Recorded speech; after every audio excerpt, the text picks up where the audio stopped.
Winter. A season of stillness, of early nights and endless cold. Some see it as a challenge, others a time to slow down and reset.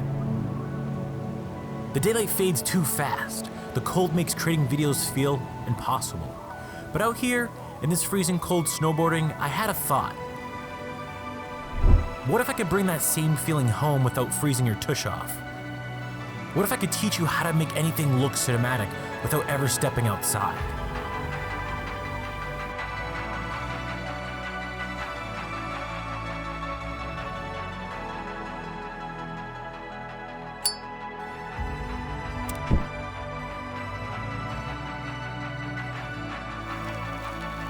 This is how to make anything look cinematic at home.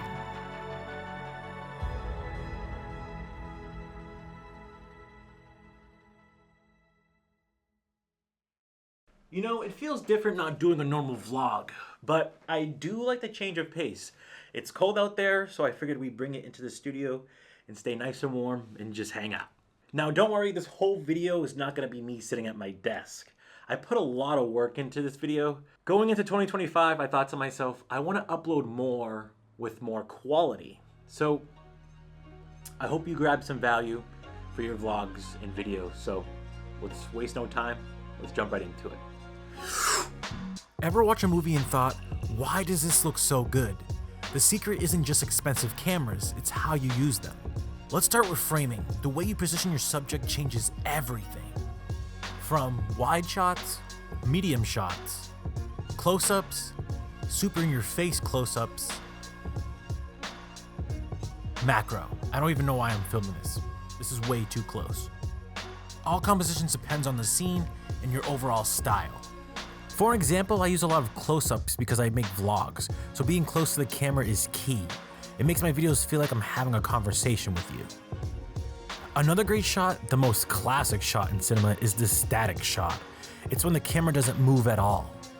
Steve Jobs once said less is more, but by all means, it's your video, so find what you like to film and have fun.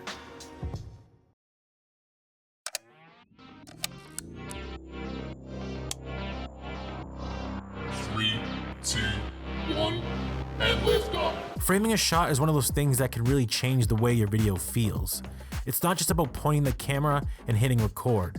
It's about guiding the viewer's eye and creating a more interesting composition.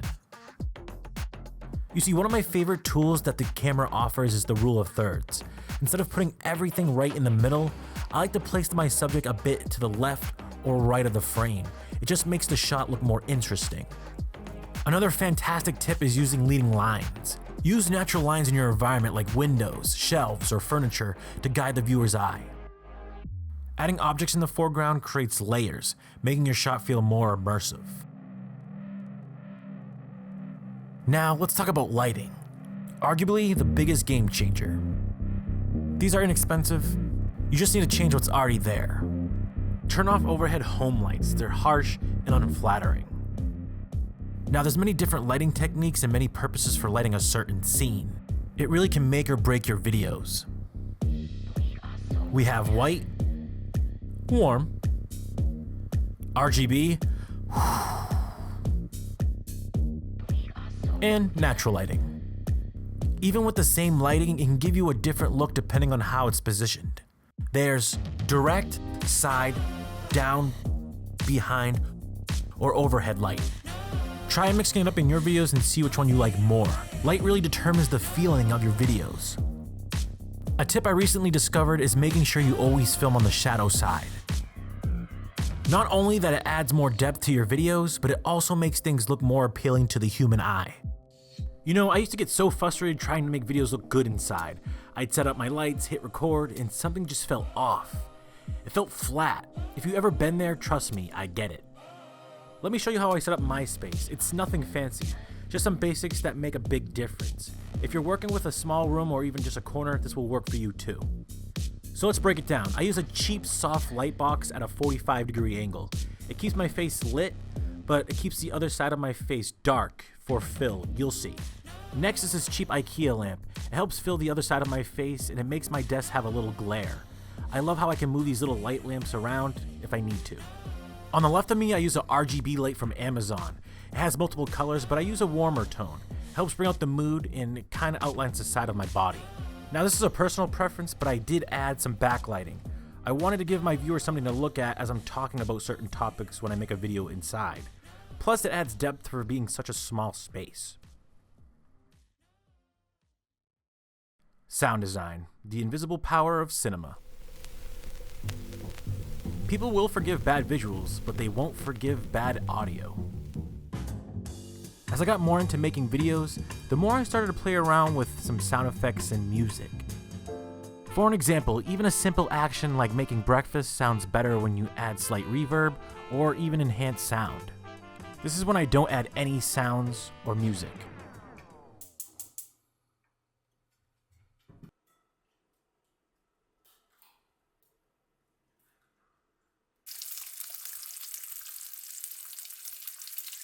Boring, bland, right?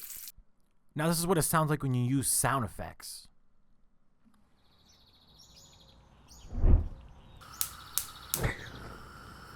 .6, The Hawk, and this is Kat. It's currently 32 degrees in Tundra, and to warm things up a little bit, I'm going to play a tune by Katie Westheimer. It's one of my favorites.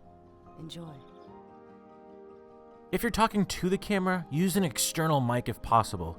Even a cheap lav mic is better than built-in camera audio. You see, movies aren't silent. Dialogue, music, and subtle background noise can make a shot feel alive.